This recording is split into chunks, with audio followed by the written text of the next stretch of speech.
Sa ngalan ng Ama at ng Anak at ng Espiritu Santo. Amen. Ang pagpapala ng ating Panginoong Hesukristo, ang pag-ibig ng Diyos Ama, at ang makikipagkaisa ng Espiritu Santo naway sumainyong lahat. At sumaiyo rin. Mga kapatid, aminin natin ang ating mga kasalanan upang tayo'y maging marapat gumanap sa banal na pagdiriwang. Inaamin ko sa makapangyarihang Diyos at sa inyo mga kapatid, na lubha akong nagkasala sa isip, sa salita at sa gawa, at sa aking pagkukulang.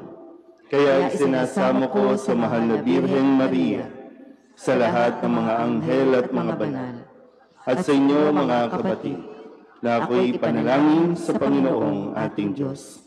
Kaawaan tayo ng makapangyarihang Diyos, patawarin tayo sa ating mga kasalanan, at patnubayan tayo sa buhay na walang hanggan. Amen. Panginoon, kaawaan mo kami. Panginoon, kaawaan mo kami. Kristo, kaawaan mo kami. Kristo, kaawaan mo kami. Panginoon, kaawaan mo kami. Panginoon, kaawaan mo kami. Manalangin tayo. Ama naming makapangyarihan, gawin mong makapiling ka ng mga nagdarasal at pakundangan kay Santa Cecilia na aming katuwang. Paunlakan mong dinggin ang aming mga kahilingan sa pamamagitan ni Hesukristo kasama ng Espiritu Santo magpasawalang hanggan. Amen.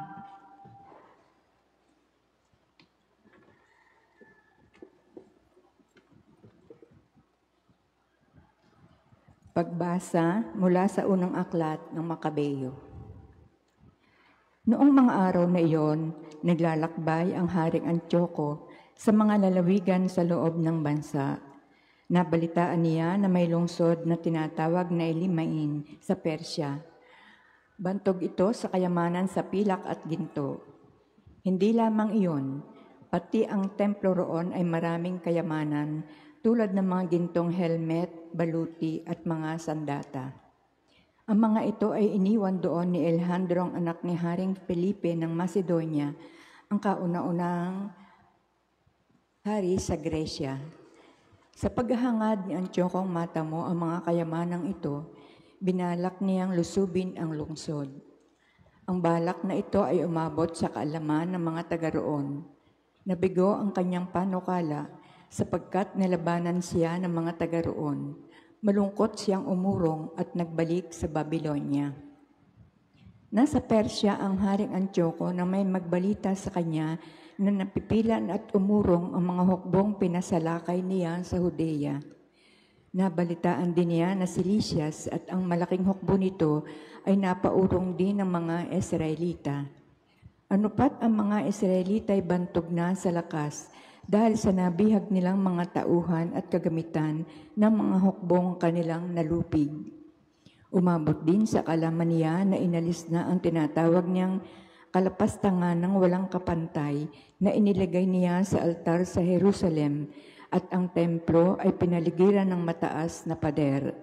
Pati ang kanyang lungsod ng Betsur ay iginawa ng kuta. Sa mga balitang ito'y natakot ang hari at lubhang nabahala.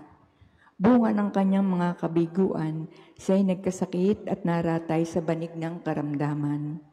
Maraming araw na nanaig sa kanya ang matinding kalungkutan hanggang sa maramdaman niyang malapit na siyang mamatay. Dahil dito, tinawag niya ang lahat niyang mga kaibigan at ganito ang sinabi. Matagal na akong di makatulog dahil sa pag-aalaala na itatanong ko sa aking sarili kung bakit ko dinaranas ang ganitong kahirapan. Alam naman ninyong hindi ako mahigpit sa aking pamamahala. Ngunit naalala ko ang aking masamang ginawa sa Jerusalem. Inalis kong lahat ang mga kagamitang pilak at ginto sa templo at ipinapatay ko ang mga mamayan ng Judea kahit walang dahilan. Alam kong ito ang dahilan ng aking mga kahirapan. Ngayon ako'y mamamatay sa ibang lupain. Ang salita ng Diyos. Salamat sa Diyos. Poon, pupurihin kita sapagkat ako'y ligtas na. Poon, pupurihin kita sapagkat ako'y ligtas na. O Panginoon ko, buong puso kitang pasasalamatan. Ang kahangahang ginawa mo poon, aking isasaysay. Dahilan sa iyo, ako ay aawit na may kagalakan. Pupurihin kita, Panginoon, naming kataas-taasan. Poon, pupurihin kita sapagkat ako'y ligtas na. Makita ka lamang ay nagsisiurong ang aking kaaway.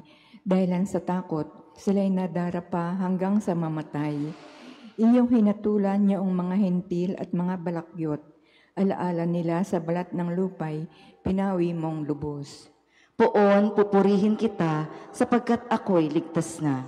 Itong mga hentil nahulog sa hukay na ginawa nila. Sa kanilang bitag na umang sa akin, ang nahuli sila. Di habang panahon na pababayaan ang naghihirap, maging mga api, may bagong pag-asa na muling sisikat. Poon, pupurihin kita sapagkat ako'y ligtas na. Magsitayo na po ang lahat.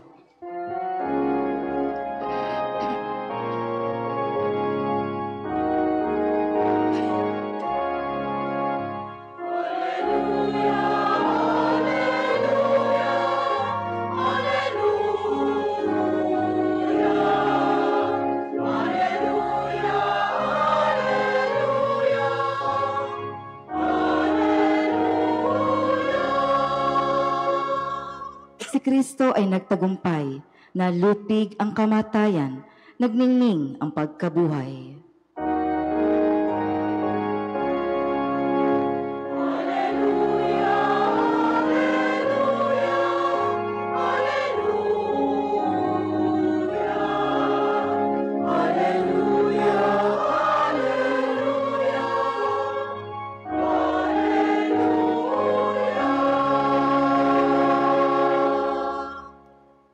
Sumainyo ang Panginoon. At sumaiyo rin. Ang mabuting balita ng Panginoon ayon kay San Lucas. Papuri sa iyo, Panginoon. Noong panahong iyon, may ilang Saduseyo na lumapit kay Jesus. Ang Saduseyo'y hindi naniniwala na muling bubuhayin ang mga patay. Guro, anila, naglagda po si Moises ng ganitong batas para sa amin. Kung mamatay ang isang lalaki at maiwang walang anak ang kanyang asawa, ang kapatid na lalaki dapat pakasal sa balo upang magkaanak sila sa namatay. May 7 magkakapatid na lalaki. Nag-asawa ang panganay at namatay na walang anak. Napakasal sa balo ang pangalawa at namatay. Gayun din ang nangyari sa pangatlo hanggang sa pampito. Isa-isang napangasawa ng babae at pawang namatay na walang anak. Sa kahuli-hulihay, namatay naman ang babae. Sa muling pagkabuhay, sino po sa 7 ang kikilalaning asawa niya, yamang napangasawa niya silang lahat? Sumagot si Jesus, sa buhay na ito, ang mga lalaki at mga babae nag-aasawa, ngunit ang mga lalaki at babaeng karapat-dapat na muling buhayin para sa kabilang buhay ay hindi na mag-aasawa. Hindi na sila mamamatay sapagkat matutulad sila sa mga anghel. At sila'y mga anak ng Diyos, yamang muli silang binuhay. Maging si Moises ay nagpapatunay na muling binubuhay ang mga patay, sapagkat sa kanyang kasaysayan, hinggil sa nagliliyab na mamabang punong kahoy, ang Panginoon ay tinawag niyang Diyos ni Abraham, Diyos ni Isaac, at Diyos ni Jacob. Ngunit ang Diyos ay hindi Diyos ng mga patay, kundi ng mga buhay. Sa Kanya'y buhay ang lahat. Sinabi ng ilan sa mga iskriba, magaling ang sagot ninyo, Guro, at wala nang nangahas na magtanong sa Kanya ng anuman. Ang mabuting balita ng Panginoon. Pinupuri ka namin, Panginoong Hesukristo. Isang mapagpalang araw po sa inyong lahat. Ngayon po ay Sabado ng ika-33 linggo sa karaniwang panahon at ngayon po ay ginugunita natin ang kapistahan ni Santa Cecilia, isang dalaga at martir na tinuturing na patron ng mga awit o patron ng mga liturgical songs dahil lang siya po ay nang matamo niya ang pagkamartir noong 5th century pa, no, nang ito ay mangyari. Habang siya po ay dinadala sa kanyang kamatayan, siya po ay umaawit na sa kanyang puso, inaawitan ng Panginoon, kung kaya siya po ay atin ding hinihiling o hinihinga ng gabay upang tayo po ay talagang makapaglingkod ng may pagpapakumbaba, walang takot, buong tapang taglay ang pananampalataya sa ating Panginoon. Bago po magtapos ang linggong ito at bago natin salubungin ang kapistahan ng Kristong Hari, atin po munang balikan ng ilan sa mga salita na iniwan sa atin at ibinigay sa atin ngayong linggong ito. Noong Lunes, sinabi ni Jesus, "Mangyari ang ibig mo, pinagaling ka dahil sa iyong pananalig." Mayroong isang may sakit na sumisigaw habang si Jesus ay paparating, "Jesus, anak ni David, mahabag po kayo sa akin."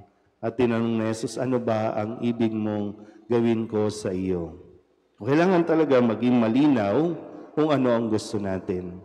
Minsan lang hindi natin matumbok na kung ano talaga yung hinahangad natin. Kaya sabi ni Kristo, mangyayari ang ibig mo. So minsan kung anong iniisip mo, yun din naman talaga. Kung meron kang sakit, isipin mo lang, gagaling ka. Pero kung may sakit ka na, tapos magsasakit-sakitan ka pa, wala talaga. Diba, minsan pag may sakit na, sasabayin mo pa ng emote, sasabayin mo pa ng self-pity, sasabayin mo pa ng, wala talaga, hindi ka talaga lalakas niyan. So, be positive din, no? Nung Martes, ang sabi naman sa kwento tungkol kay Zaccheo, nais niyang makita si Jesus, pero nang makita siya ni Jesus, inanyayahan niya si Zaccheo. Sabi niya, "Zaccheo, bumaba ka agad, sapagkat nais kong tumuloy sa bahay mo." So, si Kristo mismo ang lumalapit at nag-a-approach sa atin, nag-i-initiate. Gusto niyang pumasok sa bawat tahanan, sa bawat buhay natin. Hinihintay lang yung sagot mo kung papapasukin mo. Dahil kung tatanggapin natin si Kristo, yung pagbabago ay kusa din nating maibibigay. Kasi kahit anong pilit natin, di ba? Kapag ayaw magbago ng isang tao, wala ka talagang magagawa. Kaya nasa atin din yung pagbabago.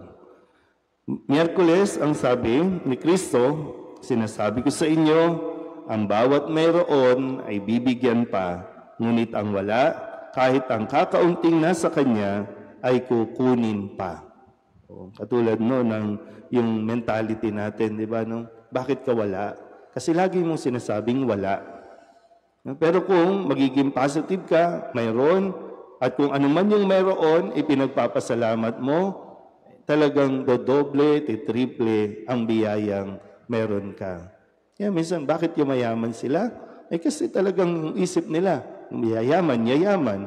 Bakit mahirap tayo o maraming mahirap? Kasi talagang nasa isip na, mahirap lang ako kaya ganito lang ako. Kaya wala nangyayari. Nung Huwebes, ang sabi naman niya, nang siya po ay papalapit na doon sa Jerusalem at tinangisan niya ang Jerusalem at sinabing, "Kung nalalaman mo lamang sa araw na ito, kung ano ang makakapagdulot sa iyo ng kapayapaan." Kung nalalaman mo lang. Kaya nga, lawakan mo ang iyong pangunawa. Baka yung inaakala mo, iniisip mo na magpapasaya sa iyo, hindi pa yan. Hindi yan ang magiging dahilan. So, kaya kung nalalaman mo lang. Nung kahapon, Biyernes, ang sabi naman sa atin, "Sapagkat ang sinumang sumusunod sa kalooban ng aking amang nasa langit, ang siya kong ina at mga kapatid." So ito po yung tagpo, no, na kung saan pinapaliwanag ni Jesus, sino ba ang kanyang ina at mga kapatid? So sino ang itinuturing at ituturing na ina at mga kapatid? So, yun lang mga nakikinig at sumusunod sa utos ng Diyos. At muli, no, sa araw na ito, ang sabi ni Kristo, sana po maintindihan natin ng lubusan. No? Sabi ni Kristo, sa buhay na ito, ang lalaki at babae nag-aasawa, ngunit ang lalaki at babaeng karapat-dapat na muling buhayin para sa kabilang buhay ay hindi na mag-aasawa. So, sana po, no, sa kwentong ito, medyo sa mga pelikula kasi talagang ano lang, no, yung ginagawang kwento na sasabihin, hihintayin kita sa langit. Di ba? May mga ganong linya, hihintayin kita sa langit. Yan. Tapos pagdating sa, minsan may mga pelikula pa na inihintay ka ng magulang mo sa langit para buo na yung pamilya nyo sa langit. Di ba? No? Pero sa talinghagang ito, malinaw na pagdating sa langit, wala na tayong ugnayan bilang mag-asawa, bilang mag-ama, o mag-ina, o magkapatid. Kasi ang paliwanag ni Kristo, lahat tayo, yung mga bubuhayin, no? Lahat tayo ay mga anghel na. So, kung anghel na tayo, wala nang usapin tungkol sa sinong asawa mo. Ilan ang napangasawa mo, ilan ang naging anak mo, hindi na yun eh. Yung nga lang, siyempre, yung pag-aasawa mo, sana makatulong sa iyong makarating ka sa langit. Yung pagiging anak mo, pagiging magulang mo, pagiging kaibigan, pagiging lingkod, makatulong, makarating sa langit. Yun yung maging goal. Kaya ngayong November, pinapaalalahanan tayo na tayong mga nasa lupa, nandito pa sa daigdig, tungkulin natin na huwag kalimutang ipagdasal ang mga namatay, lalo na yung mga dumadaan pa sa purgatorio, nililinis pa. Pero pag nakarating ito sa langit, kung dumiretso ito sa langit, wala nang kailangan yan sa atin. Pero yung mga nasa langit, sila yung tumutulong at maaring tumulong sa ating makarating din sa langit. So, minsan kasi meron tayong mga kwento, no, na hanggang ngayon hindi mo matanggap, na patay na yung mahal mo, patay na yung... Kung hindi mo matatanggap, baka hindi ka makarating sa langit.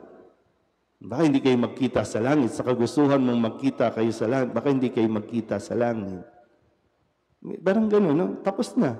Kaya nga ang pag-aasawa, dito lang yan sa mundong ito. Kaya nga ang pangako natin, no, na ibinibigay kapag ikinakasal, till death do us part.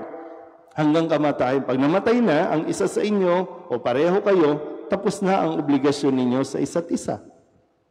Hanggang dun lang. Kaya nga, sige, pwede ka na mag-asawa ulit. Patay na eh. Nga lang, lagi na lang, magdadrama ka na naman eh. Pero handa ka ba ulit umako ng responsibilidad?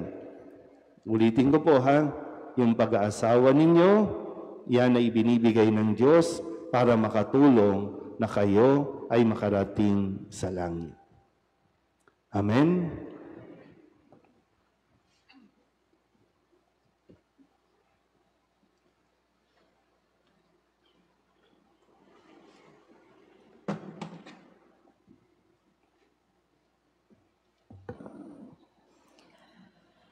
Orasyo Emperata para sa katapatan, katotohanan at katarungan.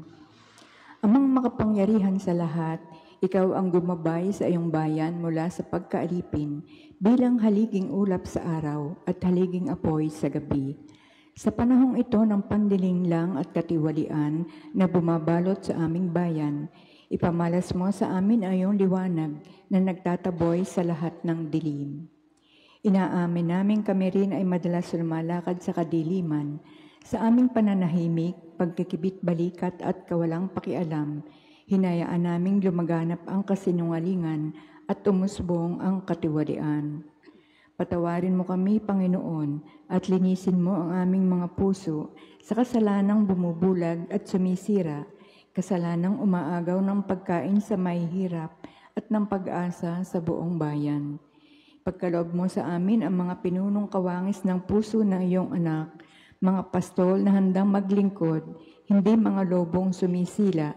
Sa kapangyarihan ng iyong banal na Espiritu, bigyan mo kami ng lakas ng loob na itakwil ang kasinungalingan, ibunyag ang pandaraya, igiit ang katarungan, at ipagtanggol ang katotohanan sa lahat ng aming gawain, pampubliko man o pansarili, upang ang katapatan ay dumaloy sa aming lupain tulad ng ilog, at ang katwiran ay rumagasa na parang malakas na agos.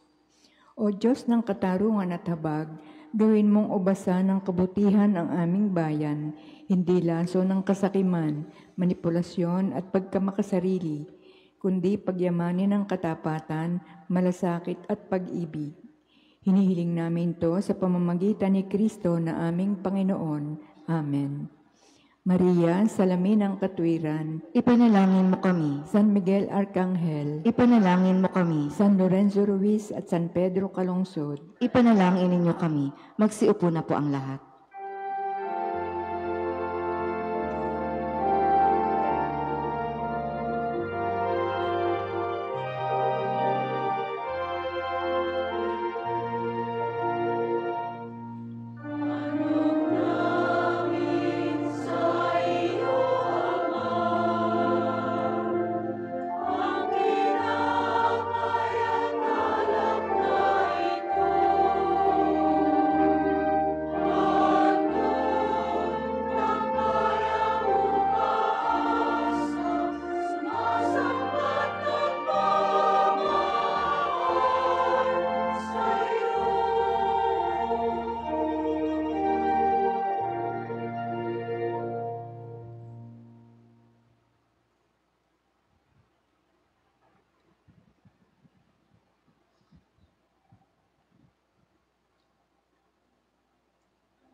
Manalangin kayo mga kapatid upang paghahain natin ay kalugdan ng Diyos Amang makapangyarihan. Tanggapin nawa ng Panginoon itong paghahain sa iyong mga kamay, sa kapurihan niya at karangalan, sa ating kapakinabangan at sa buong sambayanan niyang banal.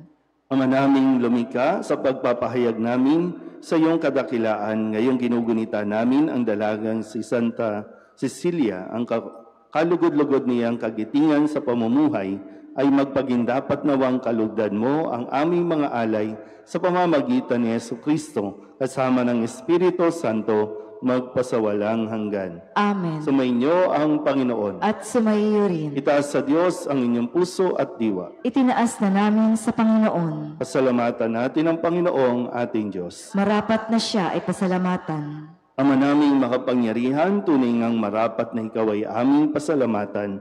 Ngayong aming kagalakan na si Santa Cecilia ay parangalan. Siya'y kapanalig naming may paninindigan na ikaw ay ipahayag kahit siya'y mamatay, sapagkat minarapat mong kanyang matularan ang iyong anak na naghain ng sariling buhay. Tulad ng naganap sa iyong anak, ang dugo ng mga martir ay dumanak, hindi dahil sa katatagang likas, kundi dahil sa iyong bigay na lakas. Kaya kaysa ng mga anghel na nagsisiawin ng papuri sa iyo, nang walang humpay sa kalangitan, kami nagbubunyi sa iyong kadakilaan.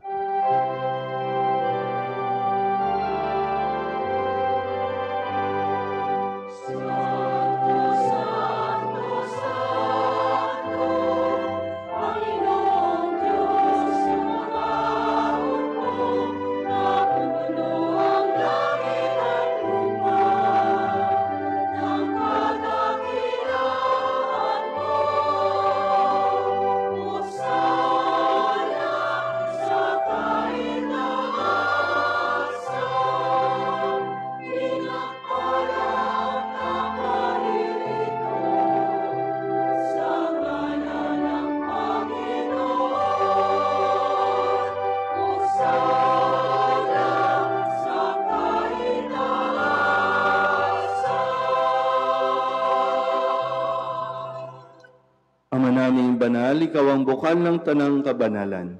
Kaya't sa pamamagitan ng iyong Espiritu, gawin mong banal ang kaloob na ito upang para sa aming maging katawan at dugo ng aming Panginoong Heso Kristo. Bago niya pinagtiis ang kusang loob na maging handog, hinawakan niya ang tinapay, pinasalamatan kaniya, pinaghati-hati niya iyon, iniabot sa kanyang mga alagad at sinabi, "Tanggapin ninyong lahat ito at kanin, ito ang aking katawan na ihahandog para sa inyo."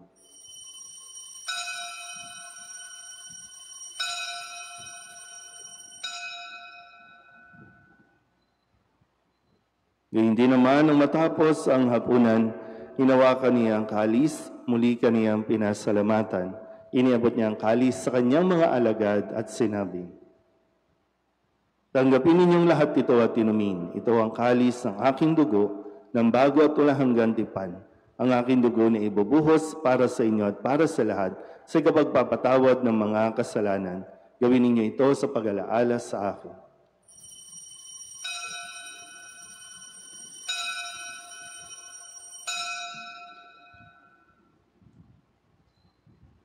Ipagbunyi natin ang misteryo ng pananampalataya.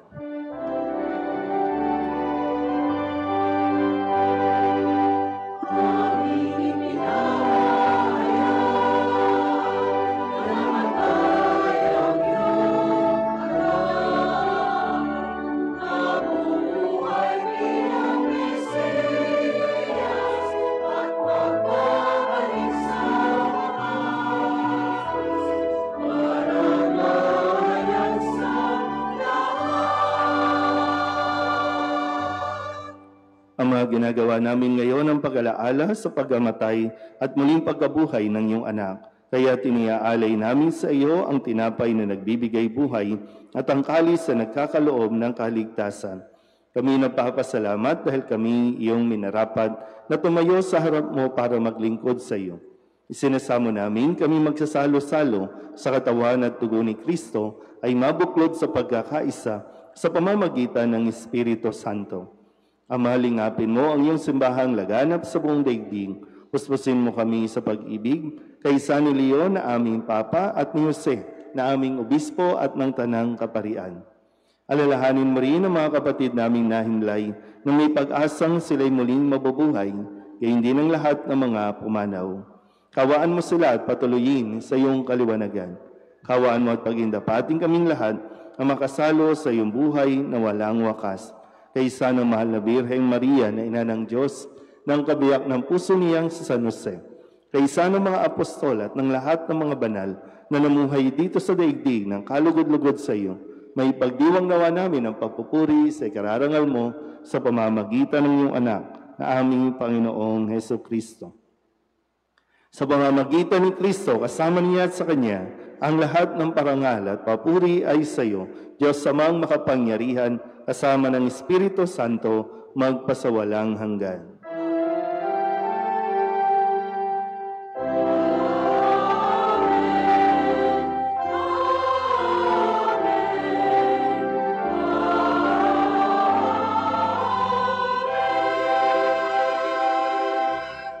Sa tagubilin ng mga nakagagaling na utos at turo ni Jesus sa Panginoon natin at Diyos, ipahayag natin ang lakas loob.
Hinihiling namin kami iadya sa lahat ng masama, pagkalooban ng kapayapaan araw-araw, iligtas sa kasalanan at ilayo sa lahat ng kapahamakan, samantalang aming pinananabikan ang dakilang araw ng pagpapahayag ng tagapagligtas naming sa Jesucristo. Sapagkat iyo ang kaharian at ang kapangyarihan at ang kapurihan, magpakailanman. Amen.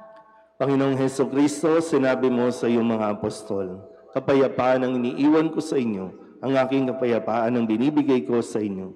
Tunghayan mo ang aming pananampalataya at huwag ang aming mga pagkakasala. Pagkalooban mo kami ng kapayapaan at pagkakaisa ayon sa iyong kalooban, kasama ng Espiritu Santo, magpasawalang hanggan. Amen. Ang kapayapaan ng Panginoon ay laging sumainyo. At sumaiyo rin. Magbigayan po tayo ng kapayapaan sa isa't isa.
Ito ang kordero ng Diyos. Ito ang nag-aalis ng kasalanan ng sanlibutan. Mapalad ang mga inaanyayahan sa kanyang piging. Panginoon, hindi ako karapat-dapat na magpatuloy sa iyo, ngunit sa isang salita mo lamang ay gagaling na ako.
Manalangin tayo. Ama naming mapagmahal, sa hanay ng mga banal, si Santa Cecilia ay iyong pinutungan ng hiyas ng kadalisayan at tagumpay sa katatagan. Pagkalooban mo kaming tumanggap sa banal na pakikinabang na makapanaig ng buong tapang sa lahat ng kasamaan at maging dapat magkamit ng kaluwalhatian sa piling mo sa pamamagitan ni Jesucristo kasama ng Espiritu Santo magpasawalang hanggan. Amen. Mga kapatid, pag-ukulan natin ang panalangin ng ating mga yumaong mga mahal sa buhay at ang lahat ng mga kaluluwa sa purgatorio. Mga anghel, mga banal, tanang nasa kalangitan, halikayo at samahan Ang mga giliw naming pumanaw sa piling ng poong mahal. Si Kristo ang mag-aakay sa kandungan ni Abraham upang doon ay humimlay. Ang mga giliw naming pumanaw sa piling ng poong mahal. Sa ilaw na walang hanggan, kapayapaan naway pagkamitin ng may kapal. Ang mga giliw naming pumanaw sa piling ng poong mahal. Ama naming mapagmahal, inihahabilin namin sa iyo ang aming mga kapatid na pumanaw sa buhay na ito. Huwag mo po silang pabayaan at pamalagiin mo silang buhay sa iyong piling. Alang-alang sa iyong awa at pag-ibig, patawarin mo sana ang kanilang mga pagkukulang at nagawang pagkakasala, dalaan ang kanilang kahinaan. Manatili nawa silang maligaya sa iyong piling, kasama ng iyong anak at ng Espiritu Santo, magpasawalang hanggan. Amen. Kapayapaan kailanman ang igawad ng may kapal sa mga yumaong ating mahal. Sila nawa ay silayan ng ilaw na walang hanggan.